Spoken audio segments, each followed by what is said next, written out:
এই দিক থেকে করো, দেখতে পাচ্ছেন? ঠিক আছে, দেখো এদিক থেকে আমি পাসওয়ার্ড ইউজার আইডি দিয়ে গেছি। এবার আমি ক্লিক টু কন্টিনিউ করছি। ক্লিক টু কন্টিনিউ করার পরে আমাদের এখানে একটা কোড দিতে বলবে। কোডটা আমাদের সেন্টারের থেকে দিবে, এটা নিজের হাতে জানবে। সাবমিট করলে, সাবমিট করার পরে এখানে আমাদের পপ আপ এই যে উইন্ডোটা আসছে, এখানে আমাদের কিন্তু এক্সাম দিতে হবে। এখানে কন্টিনিউ ক্লিক করতে হবে, এখানে দেখবে নিজের নামটা দিয়ে থাকবে, এই যে নিজের নাম জয়ন্তী, তুমি জয়ন্তী কন্টিনিউ করছি। কন্টিনিউ করার পরে এখানে আমাদের এক্সাম দিতে হবে। এখানে 30 সেকেন্ড আমাদেরকে ওয়েট করতে হবে।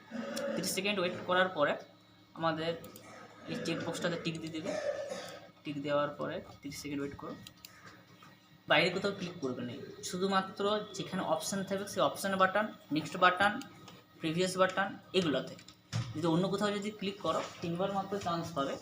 এরকম যদি ভুল হয়ে যায় তোমাকে 3বার ওয়ার্নিং দেবে, কিন্তু লাস্টের বারে ওয়ার্নিংটাতে তোমার কী হবে, সাবমিট হয়ে যাবে অটোমেটিক, তখন কিন্তু আর কিছু করার থাকবে না। এই যে হয়ে গেছে, এটা প্রসিড নাও করছি। প্রসিড নাও করার পরে এখানে আমাদের এক্সাম পেজে চলে এসেছে। আচ্ছা, এখানে হচ্ছে কি 1 থেকে 60 পর্যন্ত হচ্ছে এমসিকিউ, ঠিক আছে? প্রতিটা সেকশন এখানে দেওয়া আছে, আর এখানে নাম টাম দেখতে হবে কতক্ষণ সময় আছে। আর 61 নাম্বার হচ্ছে টাইপিং। টাইপিংটা শুরু করার প্রসেস বলে দিচ্ছি। তোমাকে টাইপ করতে হবে দ্য নিউ বিল থেকে ফ্যান পর্যন্ত।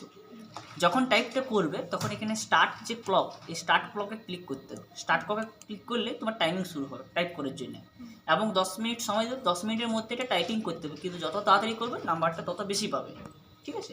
এই 3টা line, the new bills bring থেকে ফ্যান পর্যন্ত। আগে তাহলে টাইপিংটা করে নাও। স্যার টাইপিংটা যে করার সময় মানে এখানে যদি আমি কার্সরটাকে এখানে না, কোনো রকম কার্সার কিছু ক্লিক করবে না। তোমার টাইপিং শেষ হবে এখান থেকে দ্য নিউ বিল থেকে ফ্যান পর্যন্ত, তারপর এখানে স্টপ ক্লকে ক্লিক করবে। তার আগে যদি ক্লিক করেছো কোথাও, অন্য কোথাও ক্লিক করেছো, অটোমেটিক সাবমিট লিখবে, তখন বাকিটা টাইপিং করতে পারবে না। এই যখনই স্টার্ট ক্লক ক্লিক করছি তখনই তোমার এখানে দেখো অ্যাক্টিভ বাটন চলে এলো।